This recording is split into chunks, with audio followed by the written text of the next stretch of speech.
Welcome to Trailer Teardowns. I'm one of your co-hosts, Evan Bass-Seisel, with special guest Brendan Bradley, and today we're discussing the trailer for The Sweet Idleness. Thank you for joining me today. So this episode is focusing on an AI film, or a supposed AI film. We'll see if it ever comes out. This is my co-host Angel's debate. He's like, this film's never coming out. This is going to be a piece of crap. And it'd be interesting because I think, will it come out or not? But it brings us to sort of the greater discussion, which is in the zeitgeist that I think both of us have sort of skin in the game and also way too much deep dive knowledge on, which is sort of this world of AI and the creative sphere of things. Like, it's not just AI trying to do the by rote research that we did, or like, oh, you can search the internet for an hour and come up with a template for your whatever project, or AI could have done that for you. Like, it's now trying to push into a realm that maybe nobody asked for. Can I go a step further? Just to 100%. You can go 2 steps further. Let's go 2 or 5 steps further. I think also just to couch this conversation, because I already know anytime you talk about AI on the internet, we're going to get certain comments from certain people. And I want to just go ahead and say, like, Evan, you are one of the only other people I've encountered in the professional entertainment space, like as an actor, who is not threatened by technology, but is genuinely like curious. Like, you mess around with this stuff, you download open source tools. I'm the same way. And you and I have had a long running text thread just as like humans interested in like, oh, did you see this? Or did you see this? So like, I want everyone to know that when we come at this conversation, we are ironically rooting for technology when technology is used well and correctly to enhance human creative expression.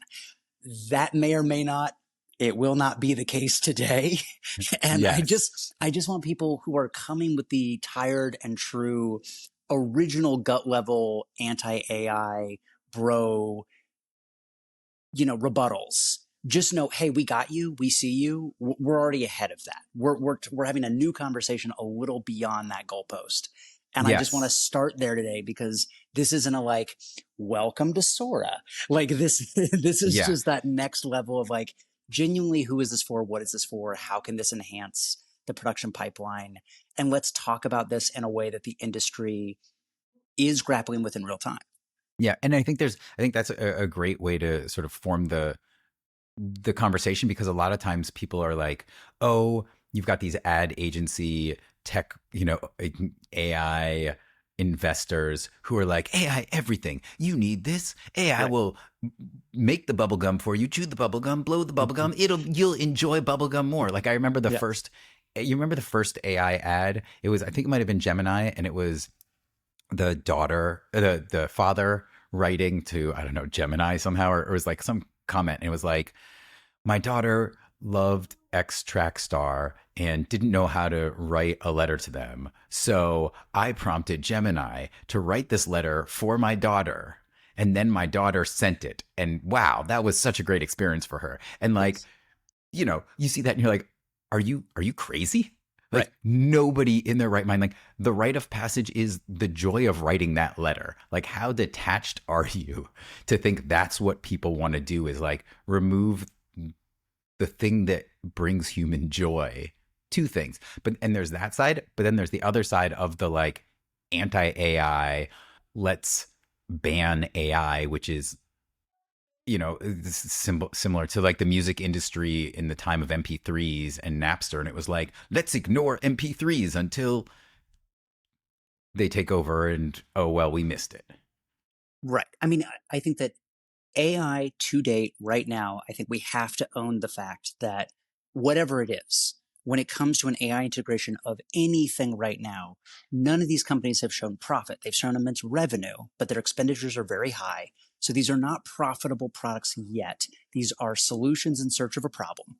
And when it comes to the no AI. Well, AI is here. It's integrated into most things. It's probably doing a lot of the work on this podcast, if we're being honest. Yeah. So somewhere in the middle exists a reasonable conversation that we should all be able to Yeah. have. Well, and on top of it, half of the AI that is existing now is actually just machine learning that's been around Yes. for a Yes. decade, more than a Well, decade, and has been like, growing over time. That anything that, it's CGI, which is now called CG, it's computer generated. right. It used things to create something to assist. And you also have that sort of discussion about like AI and then this, AGI concept of being able to think like a human, which I'm pretty sure OpenAI said like a year and a half, 2 years ago that they were going to achieve that in 6 months. And that Yes.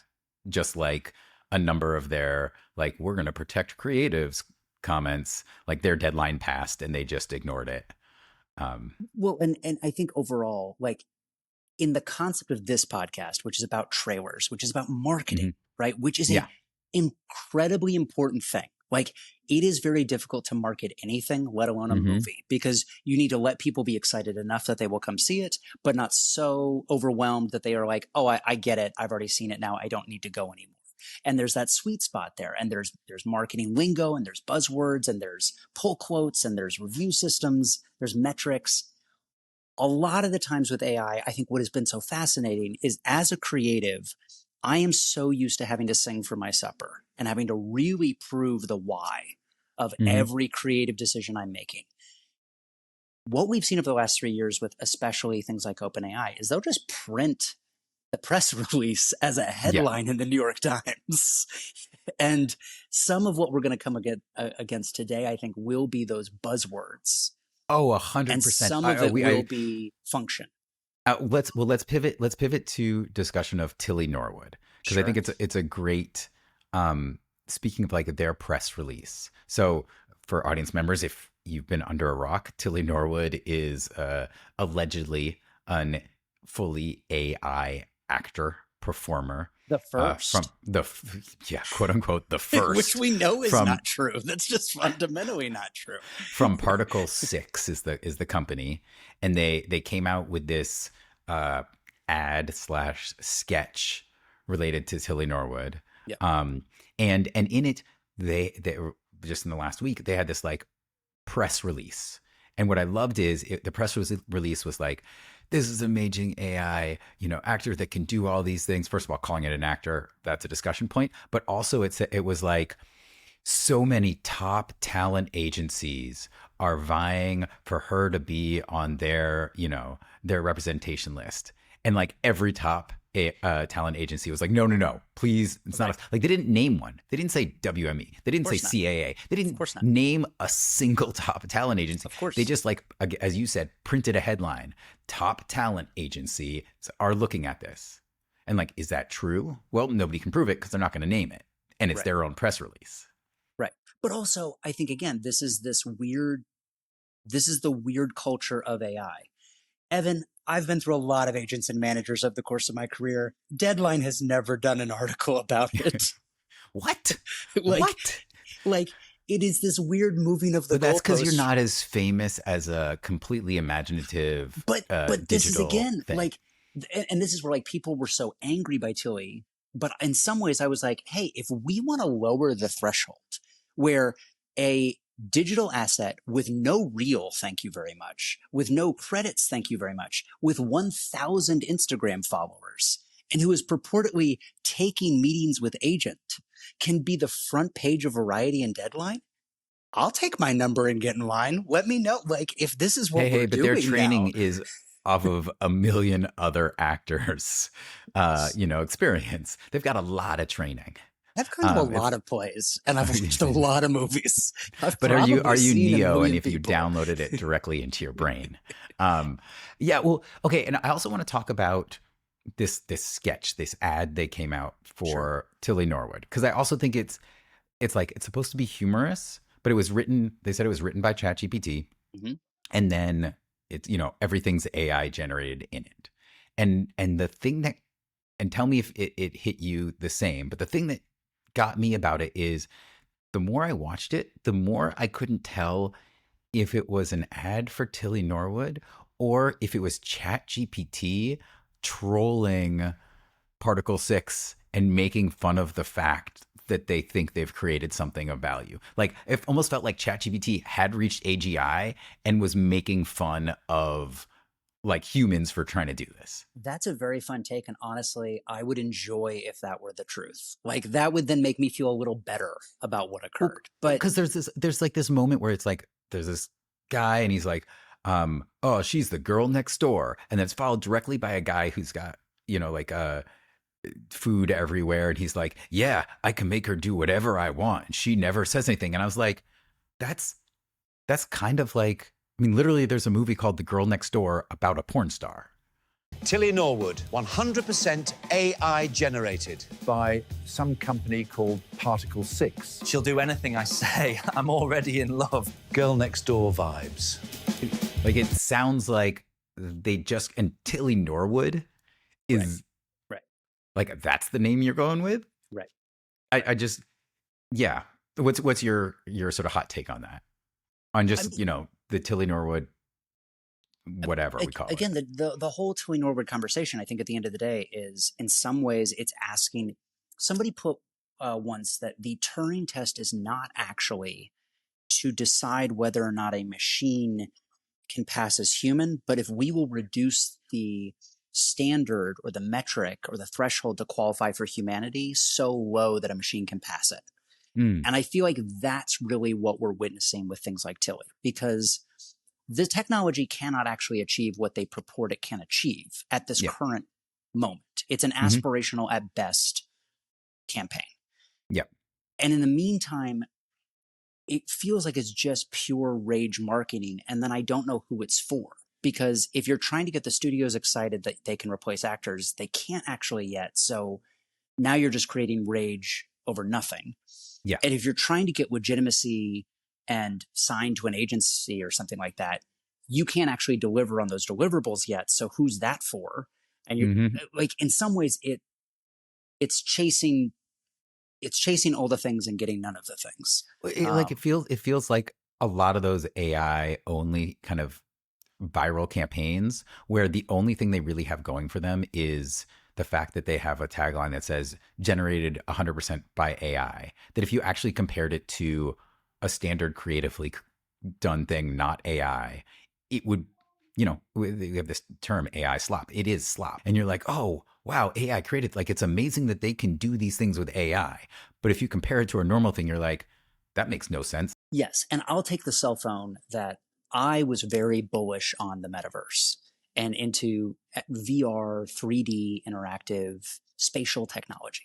And I still think that there's a lot of really cool application for that technology. But even I, touring around the world, performing theater using these systems, it always had that little asterisk next to it, because we are talking about graphics that can be rendered in real time across multiple devices, typically through cloud computing.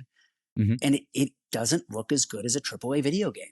At the end of the day, it doesn't look as good as the animation that we've come to expect from a Disney, a Pixar, even CGI systems. And so when we're talking about, like, look at it, it's AI, to your point, it's yes, but there's always that asterisk of going, if this was a student film out of NYU or Nebraska Film School, you wouldn't watch this. You wouldn't be talking about it. There would be no Deadline article. And at some point in time, I feel like we either need to get as actively curious about new storytellers that are coming up through the actual democratization of content through places like consumer technology, of like the fact that we all have a 4K camera in our pocket now, YouTube, other platforms, TikTok creators that are starting to do more long form content. If we want to be very curious about what new people might be doing, or new voices or new perspectives might be doing with creativity and technology, cool. But if we're only doing this as, it must be AI, we need AI to work, we've invested so much money, let's look for any case study so we can put it on the front page of a publication, that's where it starts to tell on itself a little bit. Therein lies the danger of, because it's cheaper or easier. Because right now, none of us are paying for the cost of these tools. I mean, the environment, we're paying in ways that we, unfortunately, long-term effect will yes, be we're paying, detrimental. we're paying there, but even just at pure economics, Mhm, all these mhm. technologies are being subsidized for us Oh, because yeah. they're looking for consumer buy-in. Mhm. So it's like saying, well, Uber is so much cheaper than a taxi. Yes, when they put a bunch of venture capital Yeah, into it, yeah. then it was $10 to go to the airport. Of course, people chose Uber. Mhm. Now that it's $150 to go to the airport in someone's Corolla, then maybe taxis actually aren't such a bad idea. Yeah, yeah. I mean, that's every industry, right? I mean, that was streaming. It was Right. Disney when it first came out with Disney Plus, wasn't it like $3.99 or something? How much is it right now? Again, but that's the whole model. It's the Walmart or the big, corporations coming in, and they sell everything at a loss until they can destroy every competition, Right. and then they jack everything up because you have no other choice. Right. I remember Zuckerberg once said, related to Facebook, he wanted Facebook to become a utility because everybody needs a utility and you can't live without it. Okay. And I think he's doing that. He's trying to do that with Meta, with all the different things. And I mean, that's what AI is trying to do at some level, is like, where is that utility? But at the moment they don't know, and they're just sort of like throwing everything Yes. at the wall. Yes. And there was an interesting article I read recently about with Sora 2 coming out, the Sora app coming out, or as I like to call it, the great deep fake generator. It's incredible what has already happened in 48 hours is Oh, yeah. insane. Oh, I mean, my feed was actually mostly Pikachu doing violent things. I mean, you were the one pointing out to me very early on that even in Sora, we'll call it Sora 1, that the majority of, because they had a feed there Mhm. of like things the community had generated or whatever.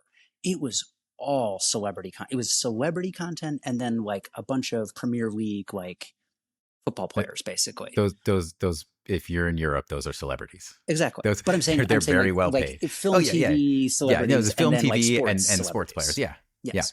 I mean, Um, it's image and likeness. It's just image and likeness or IP from Right. other fields, because that's what people like seeing.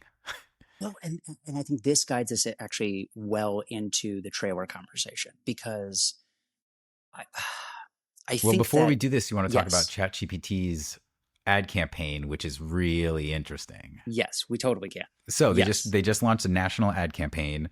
I believe it's got at least 2 videos. One is a guy doing pull-ups outside, and another one is a guy doing pull-ups outside, and then ChatGPT says like, this is how you get stronger, and Yeah. then It's another like a one, workout plan.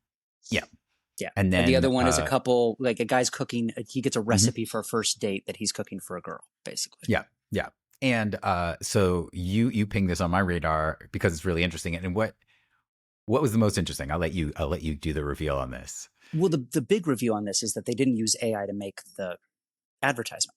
Yeah. They Which is hired an ad amazing. agency the way that Mm. you normally would. They shot it like you normally would with not only cinematography, with 35 millimeter Yeah, cinematography. not even normally, not even digital. They went non-digital. They went Yes. old school 35 Yes. millimeter film. And these aren't AI actors because, again, those don't exist. So they Mhm. used actual humans, and they filmed the full thing and wrote it out. And what it seems to be the only AI component is the scripted, like what the prompt is that basically is happening in this context or this scenario. And supposedly the writers used ChatGPT to help generate ideas, not write the Okay. script, but Okay. like sort of, yeah, which is, I think, one of the uses that I sometimes do for ChatGPT is like, hey, give me 10 different options of this. And then that sort of like gives me ideas to go off, and I usually don't use any of them, but it's like, oh, I see something now that I wasn't thinking of before. That was, yeah, the only other use. Right. It's a writer room if you don't have a writer room. It's a bunch of Yeah. other ideas to come at you so that you can springboard off of. But yeah, I mean, fascinating to see them not use Sora, to not No. use any No. video generated using AI, to not even write the script using AI. I think, and I think it's also smart, because if you look at the Tilly Norwood one, which was written using AI, even the ideas that they discuss that are generated are two things combined together. Oh, we've got a TV show idea. It's this meets this. And literally it's just combining those two TV shows together. And then it's like, oh, we also came out with this other one. It's this meets this. Literally just those two things combined, and you just doing both of them at once. Mm-hmm. AI generated 100 better ideas in minutes, perfectly aligned to channel data, viewing figures, and optimized for the audience. The winning AI format? I know what you streamed last summer.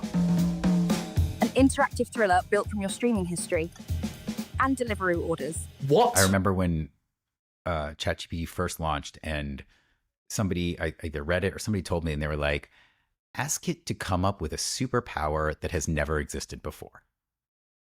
And it's like, it won't create something that is not a combination of something that's already existed. Right. Because it can't. Right.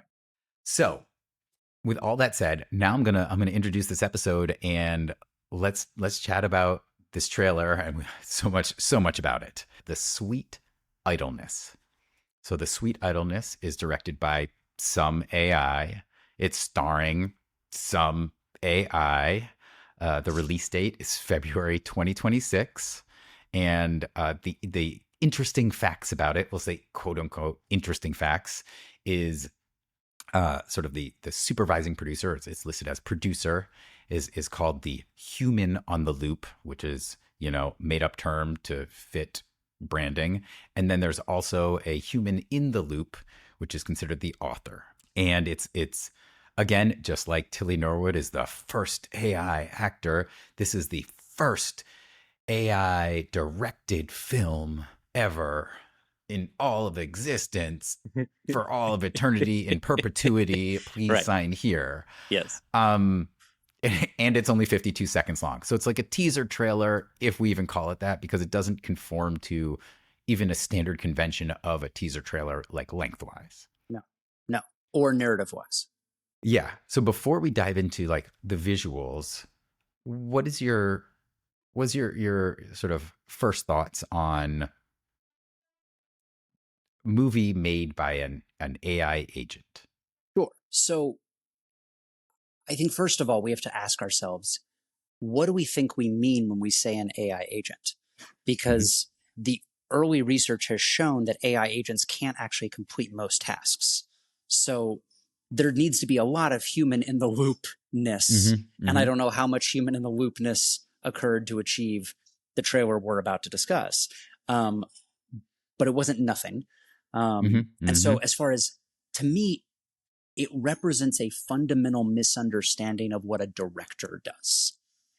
I mean, and one thing I teach a producing class actually for the union. And one of the things I always say is like, you can fix everything in post except for direction, because direction is how the film story is told. And the director, that's why their name is at the beginning, is because you can tell a Quentin Tarantino film.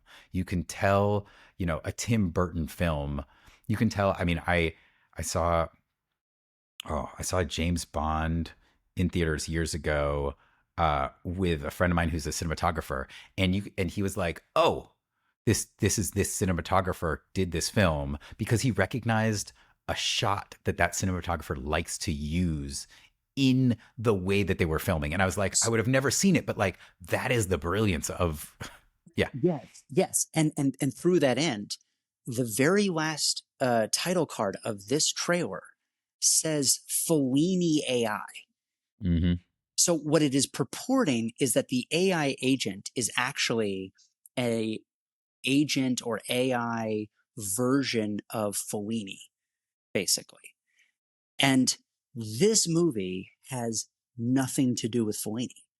It does not utilize any of Fellini's core conceits, any of the history of their filmmaking process. And to your point just now about the cinematography, Fellini worked for years with Giuseppe Routon, and we're talking about the camera never stops moving. It's often shot up. It's a lot of skyline, a lot of horizon. And there's always a mix of practical elements and then the imagined. That's always the balance that Fellini and Routon were always exploring. This trailer has none of that. Well, So I'm also curious about the prompt. Like, is the prompt, hey, create a movie, and then just leave it at that, and it somehow generates Sure. it, which I'm sure it probably can't, and it would come back with like, well, what should the movie be about? Or if it was like, create a movie, but then come up with 10 options and then go with the fifth option that you present. Like, you've got to give it instructions. The Right. thing about Gen Right. AI is like, it doesn't generate anything without a prompt. Right. There's the disconnect of like, you're saying this was directed by an AI agent, but we don't know what that means, because that we know that is not yet a technically reliable thing. And So what now is and what does directed mean? Because if you have these AI as actors plus, whatever that means, like these It's a AI service. actors. So there's are a there, there's a service called actor. Actors Plus that has scanned Mhm. a large library of performers and is now Non-union members claiming that who yes, are and they're now claiming that that is their library from it's NPCs. Well, right? and I'm curious if those those non-player characters, for those not in the D&D realm, or video game, I guess, those NPCs actually have any thought of their own, which they don't. We haven't achieved that yet. So it's really just visual assets that are following something. And then the question is, the thing that gets me with like calling, an AI director, the director chooses how you tell the story with the shots. It's, you have the writer and it's this scene, but is it a wide shot to a medium? What are you cutting between? Right. How is that story told for a specific reason and effect? Like, I don't see necessarily, AI actually doing engineering. So, okay, so I'm gonna run down. I made a list of what you actually see in this 52-second teaser trailer. But I have one Go more ahead. thing. Do it. Just before we even have watched a frame. Yes. We haven't answered what an agent is doing. This agent is called Fellini and is not representing any of Fellini's life work. Oh, 100%. And then this is all being manifested. The human in the loop here is a producer who their most recent project, or their most recent like news, was them breaking up with their longtime producing partner and then trying to make a Maserati movie, even though they didn't own the rights to the Maserati brand. Their previous production company did. So we're talking about someone who has a disinterest in the technology, a disinterest in the legacy of filmmaking, and a disinterest in copyright law. But you know what they probably have an interest in? But they probably have an interest in themselves and getting press and getting attention. Yes. Yeah. Which they did. They're in Variety. Congratulations. Yeah. My movie trailer was not in Variety. This one was. I will note, and this is just for my own amusement. So it's AI directed movie. The Sweet Idleness releases trailer amid blah, blah, blah. Yeah. For a long time, directed was spelled D-I and the I was capitalized as well. So it was like done poorly. Evan, it's a new type of directing. Yes. Never seen before, innovative. Yes. Capital D, capital I directing. Well, I thought it was like, oh, maybe it's a nod to like AI is capital. Sure. And they're like DI for directing. And I was like, no, I think it's just somebody didn't proof this. Right. Which, like, hey, that means a human did it, which is good for them. Or it was an autocorrect. It was, yes. Or again, the AI that's using it is trolling this story.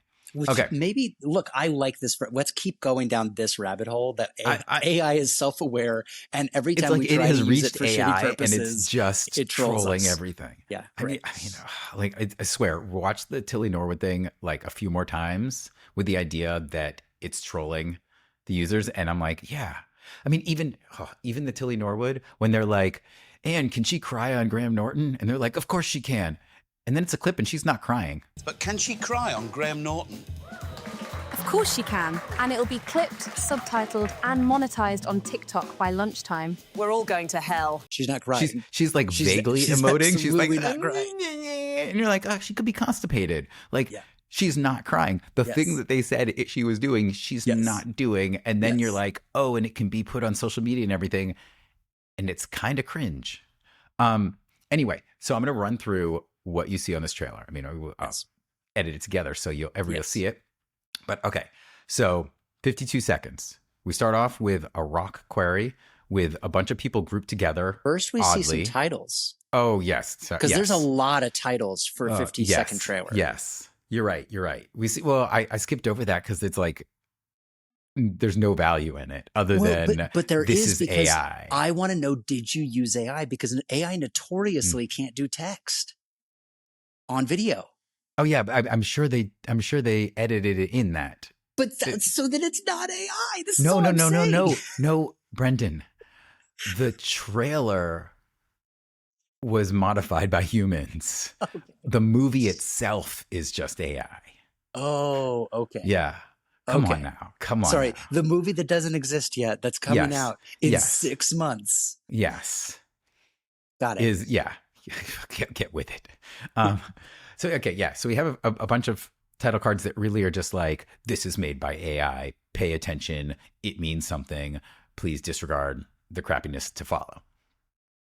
So after that, you get this visual of a rock quarry with a bunch of people grouped together oddly. Wide they're drone not- shot.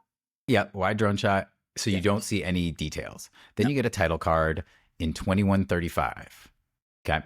Then another image. People leaving and entering a rock tunnel.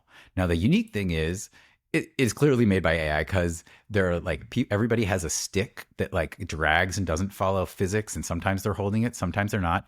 Everybody has they're not wearing hard hats. They're like all wearing different hats. Everybody's got a hat. Yes. But they're all different. Yes. And everything is in focus.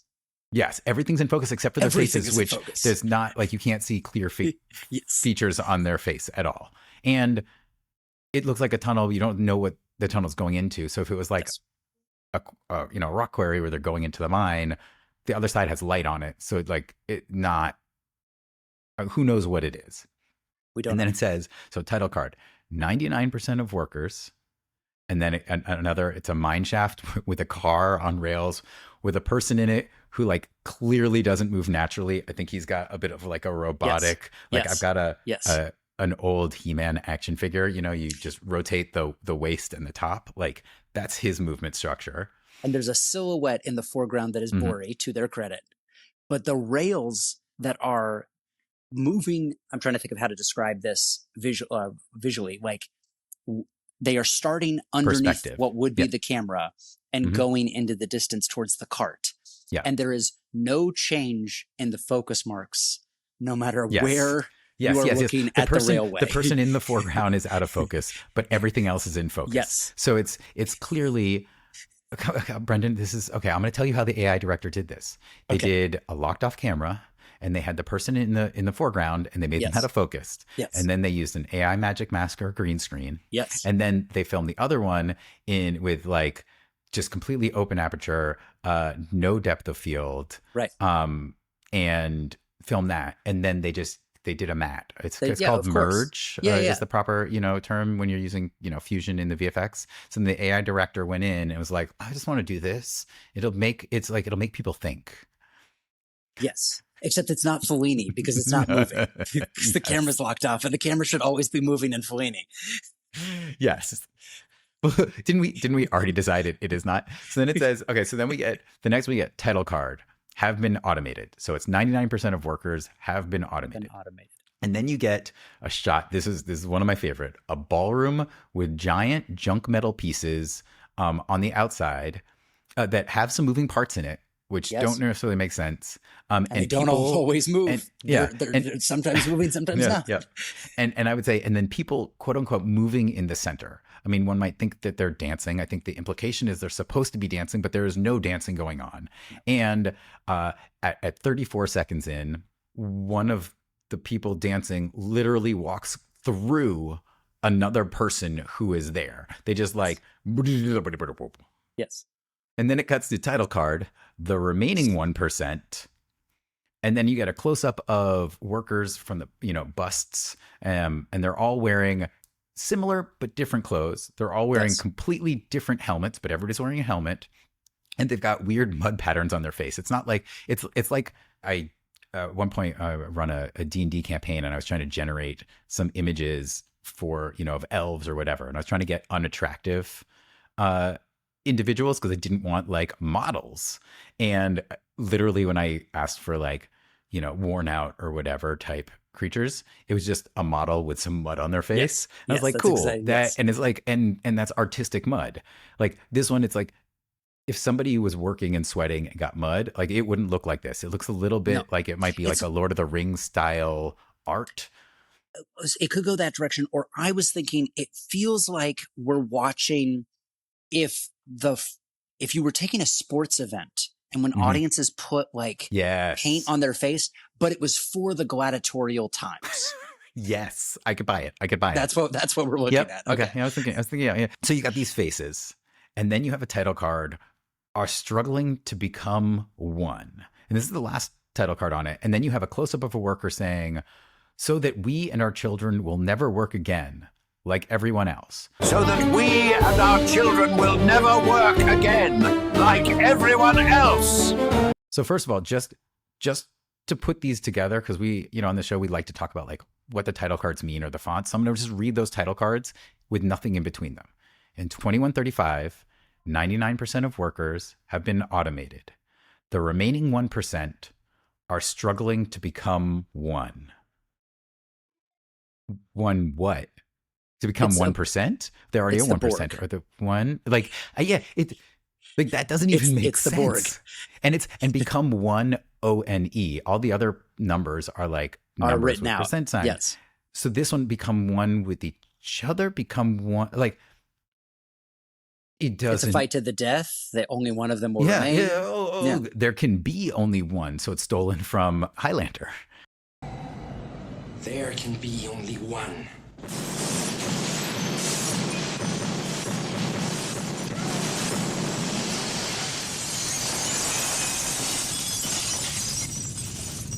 And then you have, this worker, so that we and our children will never work again like everyone else. So the remaining, so 99% of them are replaced, but they have all these mine workers. So the 1% are the mine workers? It seems like it, yes.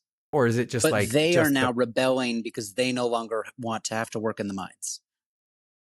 Ironically, the thing that could easily be automated by machines is probably mine working, like drones and machines. Right. If we've gotten to that point where 99% of people don't work. Yeah.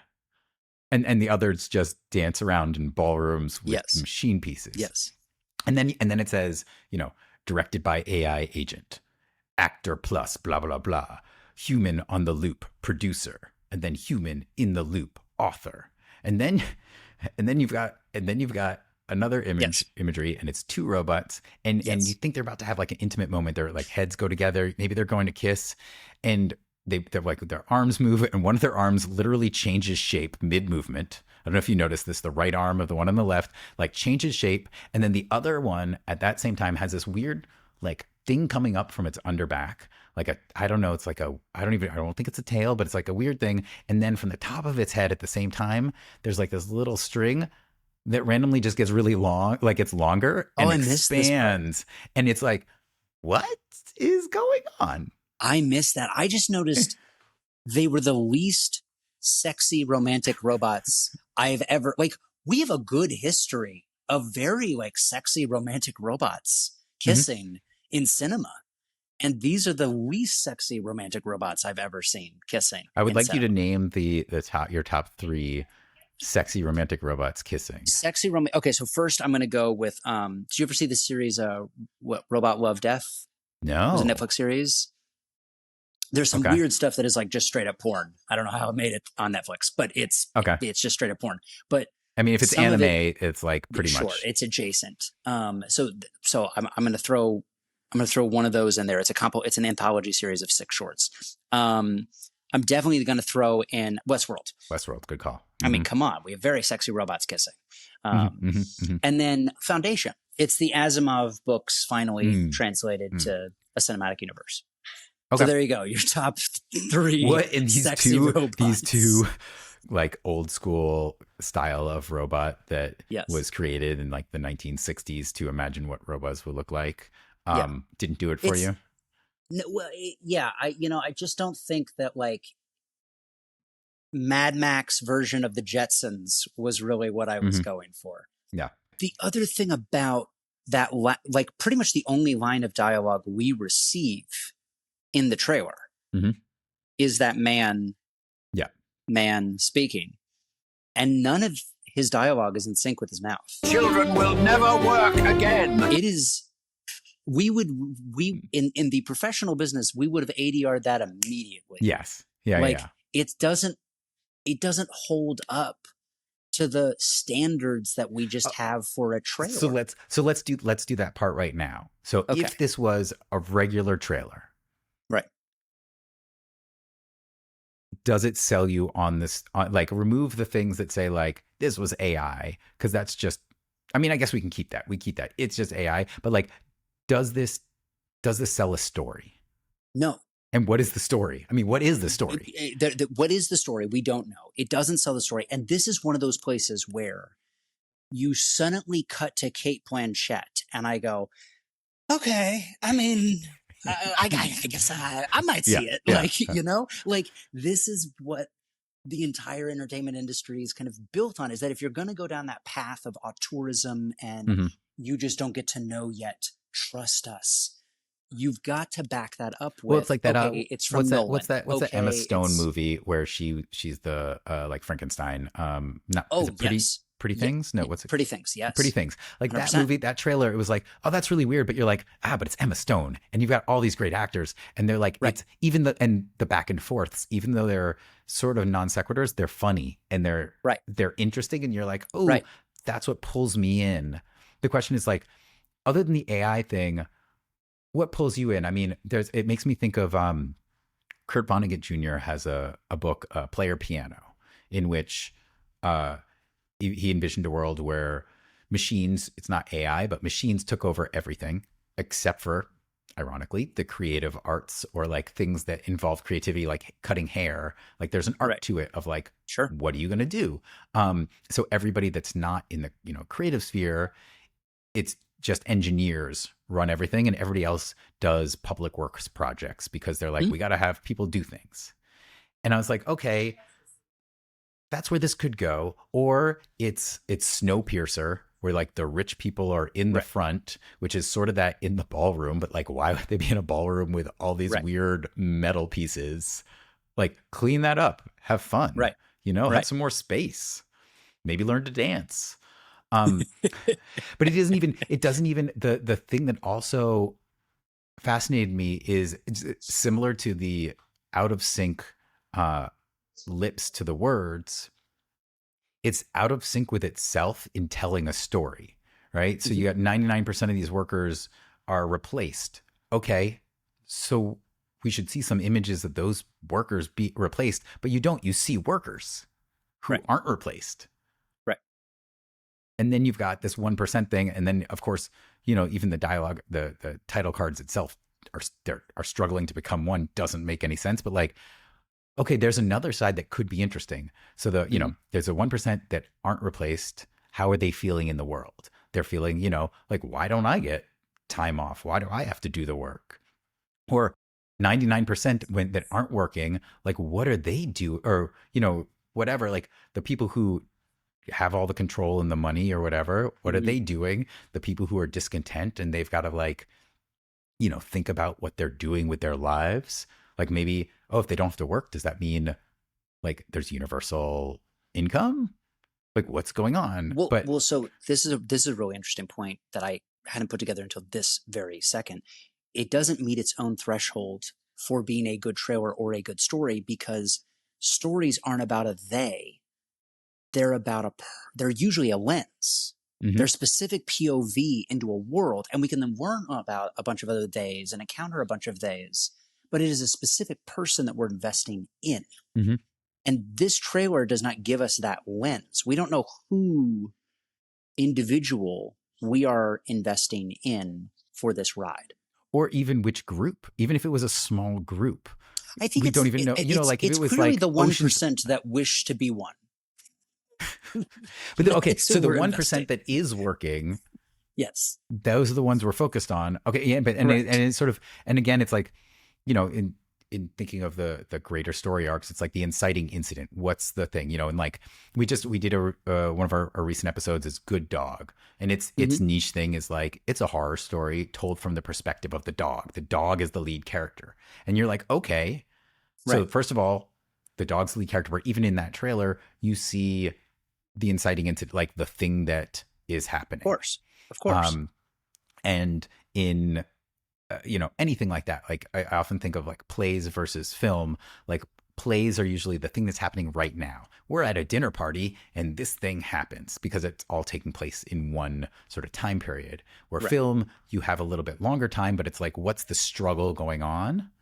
And we got the prompt, I guess, of a struggle. Maybe we have like a whiff. We have like a whiff of a struggle. Yes. We have a vague promise that there is struggle in the world, which yes, it's a drama. There's conflict. There will always be conflict in a drama. That's not new or novel. And what's amazing about it is like, so that we and our children will never work again like everyone else. So their goal is not just like, oh, we don't want to work right now. It's like, we don't ever want to work again, or anybody who ever is related to us work again, which is like a big thing to achieve, which is essentially like, we want to just be automated ourselves. Or we want to perform some sort of coup where we invert the power structure. I mean, it does achieve the thing that all entirely created by AI, or we're going to say something related to AI and make things up, does, which is it has a discussion. We're discussing it. It's it's being discussed online, just like Tilly Norwood. But then it's sort of ironically, when you shed a light on something, that means you look at it.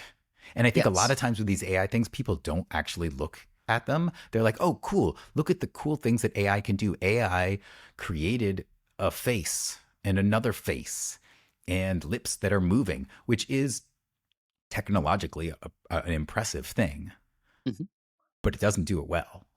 And it doesn't, it's like, it's the slop. I don't want to, I know there's like derogatory terms that have come out for AI, which I don't think is something that is helpful or positive for humanity, because it's just in line with derogatory terms that people come up with other people, which is like not adding to it. But I think I go with the slop one because I think the slop isn't derogatory. It's just actually descriptive. It's descriptive of the output, not the technology. Yeah. Yeah. Right. Which I think is reasonable. Right. I have created slop before. I didn't put it out in the world. I was like, oh, I should keep working on this. And I didn't get a Variety article written about it. Right. And I think that's the disconnect that I think that is really occurring. And what I always return to with any of these AI conversations is, if you are actually an advocate for this technology, this should not be your ambassador.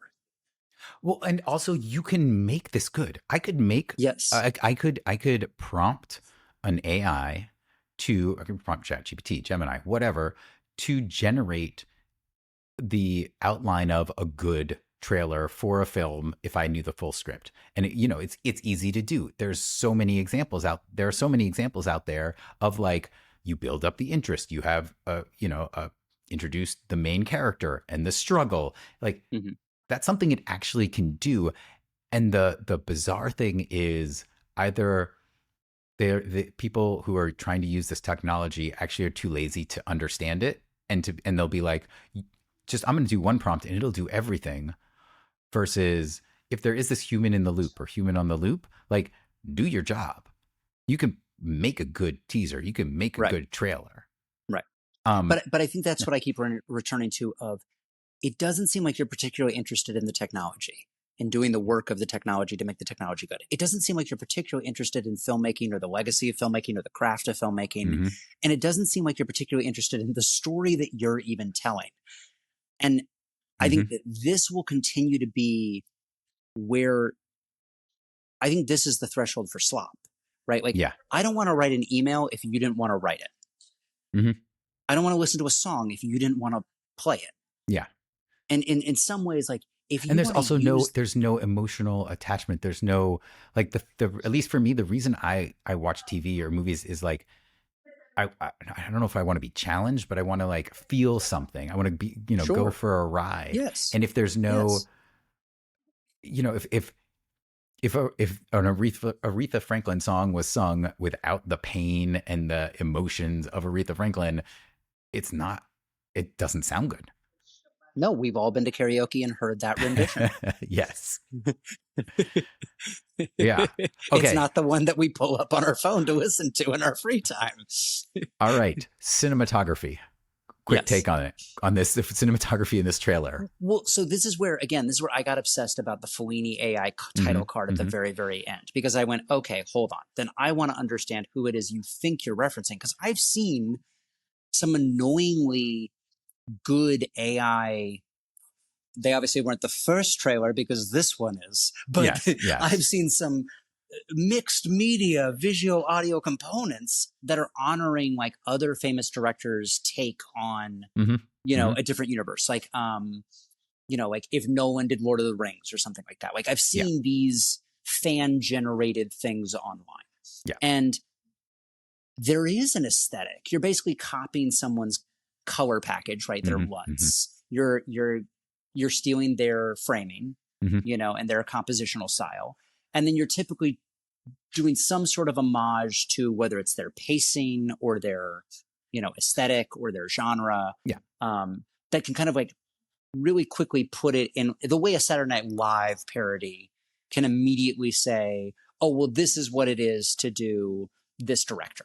Yeah. I mean, if it's an Aaron Sorkin, it's a walk and talk. Exactly. Yeah.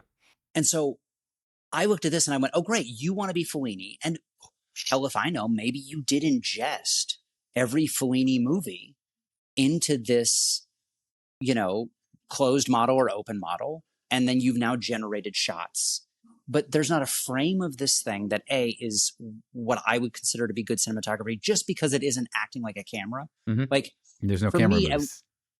They're all locked off, except for one. Yes. There's one panning move with the faces across the faces, except it's not racking focus to the faces. They're in two lines. Oh yeah. And they're both incomplete. But again, you and I know that if you wanted to power window these faces in DaVinci and then in post rack focus between them which would look really good. Yeah. That would look really like that's an you interesting could care directing enough choice to do that. Yeah.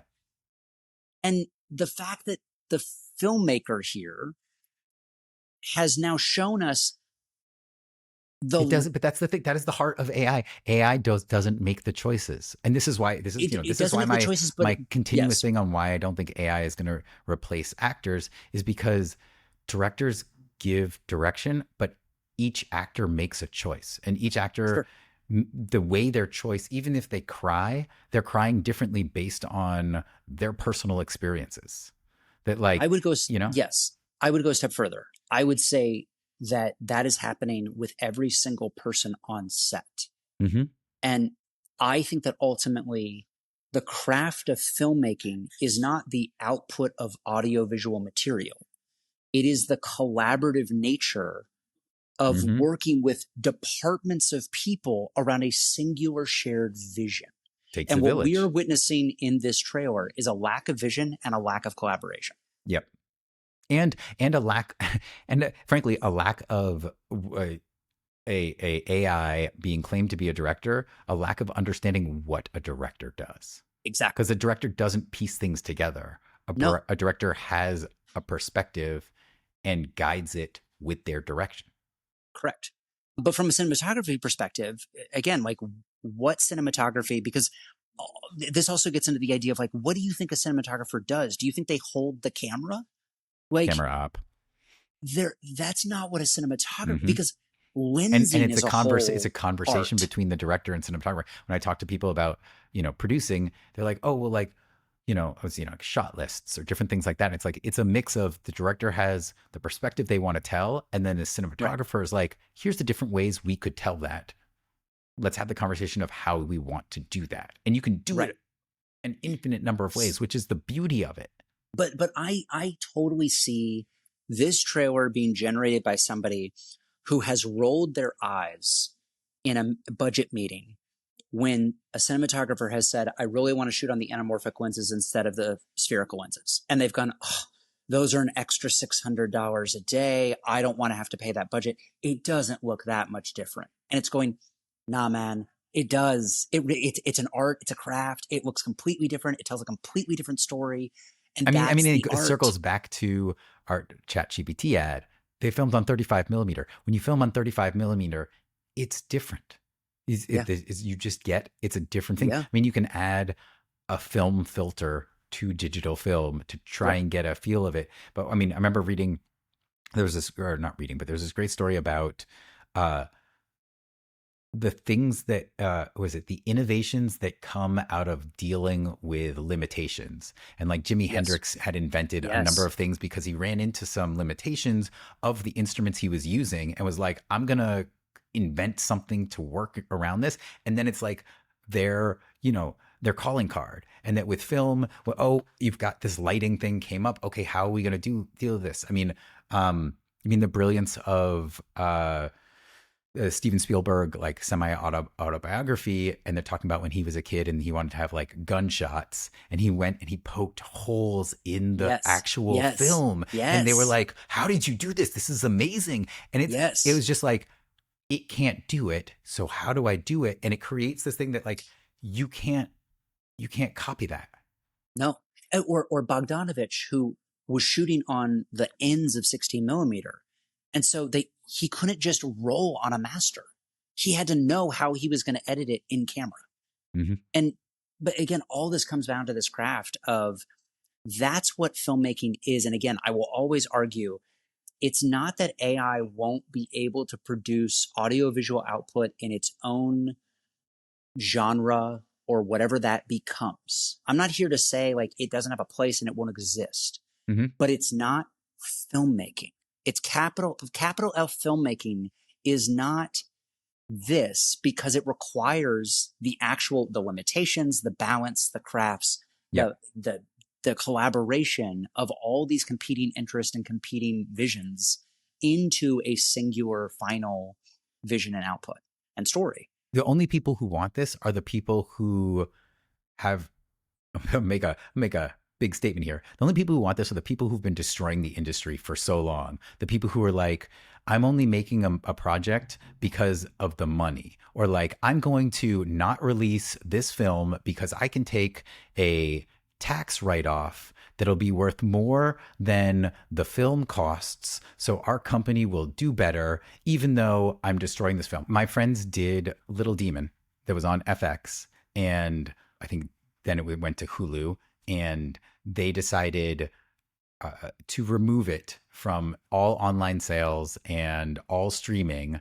because they didn't want to deal with the residuals, because they decided, along with a couple other dozen assets, that it was financially better for them to take a certain loss instead of making a profit and paying people, because they wouldn't be able to get as much of a profit out of it.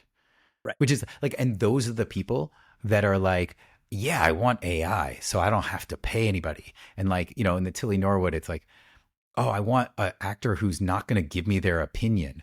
What? That's what makes acting interesting. Further than that, there are a bunch of people who I think feel like, oh, I haven't gotten my shot. I haven't gotten to make my movie. And they think this is the path to do that. And I just think, with all the love and respect in the world, you don't want to make a movie then. That's not actually what you're pursuing. Because if you think that you are entitled to have Brad Pitt in your professionally finalized, mixed and mastered with all the lens packages and drone shots in the world movie, that's not what it is to be a first-time filmmaker. And so this is not the democratization of content that you are purporting that it is. This isn't the thing holding you back from the industry. And to your point about Steven Spielberg, it's what you will have to do as a filmmaker to make your first short and your second short and your 10th short and your first feature and your third feature is what is going to identify the style that you are then trying to bootleg in a trailer like this. It's gonna be what makes you full. It's why I can sit here and rattle off what a Fellini movie looks like versus a Nolan movie versus a Tarantino movie, because those filmmakers have lived inside of it. And I think that ultimately what art is time. It's the time that you've invested in that experience and that process. But to quote the CEO of Suno, the AI music company, the biggest thing that musicians don't want to do is just waste all that time having to learn instruments and music. What they'd rather do is just text and create, man?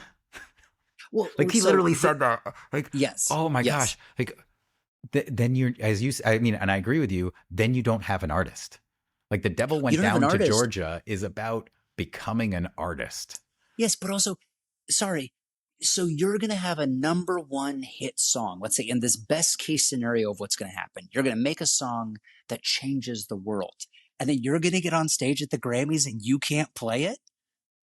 Well, you can. Like, you just hit play on your computer. Like, that's the aspiration here? Mm-hmm. But also, like, I've used Suno. I try to use a lot of these tools to try to understand what the hell I'm criticizing.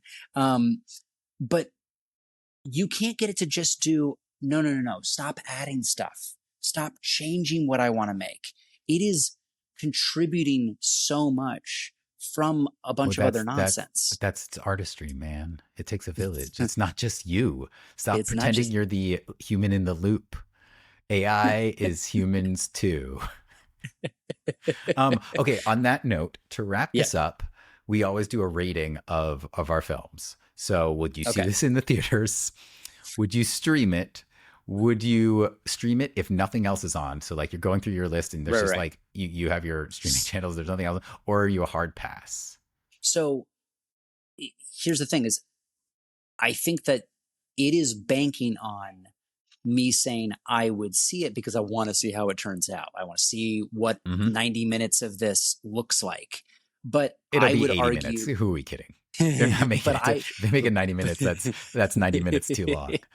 But there's a lot of those title cards. I think there's a solid 10 to 15 minutes of title card. You can pad a lot. That'd be hilarious. It would be great, actually.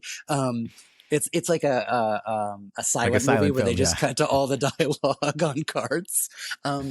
But I think it's relying on that element of the marketing of like, come see the first AI movie. Yes. But I think in some ways, what we've seen from Tilly Norwood, just to bring it all full circle, is in some ways you'll see the antithesis of that. People will specifically boycott it because it's an AI movie. Whereas if it could have just been an actual good story and an actual good movie, and you then surprised people after the premiere that it was AI, yeah, and but they can't do that because it's not there. Right. If this trailer came out on YouTube, people would be like, wow, you need to get better at everything that you're doing. So what I would say is I won't see this movie because instead what I will see and what everybody else should see is that every single state in the United States has a film commission. Most countries in Europe and the Central South America, Canada have grants and arts commissions. There are other new independent filmmakers making content every single day that have at least as much storytelling potential, more production value potential. And so if you're going to see anything, I would support one of them. All right. So I'm gonna interpret that as your hard pass. Hard pass, easily. I think I'm a hard pass as well, actually, just on principle, but also I'll read I'll read the 2 reviews that are like, wow, this was a waste of my time in my life and I wish I had that time back. Right. And February 2026 they're going to be the 1,000th crappy AI film that's out. Unfortunately, I think there's unfortunately going to be, just as there, B movie films is like a genre. I think there's going to be a AI slop movie genre, and there's already film festivals doing AI shorts. Like these things are possible. Again, they're just not very good, and the whole selling point is come see what AI did. Well, Brendan, thank you for joining us on our deep dive. You want to have any final thoughts on this trailer or sort of the genre we've been talking about? I feel like we've done a lot of final thoughts, but just in case. I mean, I think my final finalist thought of all the finals would be that if you're the type of person that hears this and this in any way interests you or that you feel provoked by what we're saying and you feel like, no, man, like AI has a place, I would encourage you to make a better one. Like, please, like, I'm not here to say it can't exist, but so far it hasn't. And in that, I think you should put Tilly Norwood in it because they can't copyright that digital asset because it was generated by AI. So you should 100% use all this free marketing. You now can see that if you make a trailer with Tilly Norwood and video moving, that Variety will do an article about you. And so whoever wants to make 10 more trailers like this, to have them talked about on podcasts like this, do it. Yeah. Go out there and do it. And I would probably, I'm going to throw in, as a piggyback on that idea, I'm guessing what you'll do is do what ChatGPT did with their ad campaign, where you use AI to supplement what you're doing to help with different generation. I mean, we always do that post-production. It uses a lot of machine learning. We just don't talk about it because it's not like it's an AI agent. It's, it helps adjust audio thing. It's been around in different ways, just not in the sense of trying to take over and do stuff, which nobody, it's what's that phrase that people said, or somebody was, a meme going around. It was like, I don't want AI to do the things I love doing so I can do laundry. I want AI to do my laundry so I can do the things I love. 100%. And with that, I will say thank you for listening. Brendan, thank you for being my guest. If you enjoyed this, like and subscribe. If you hated this, like and subscribe. And thanks for listening.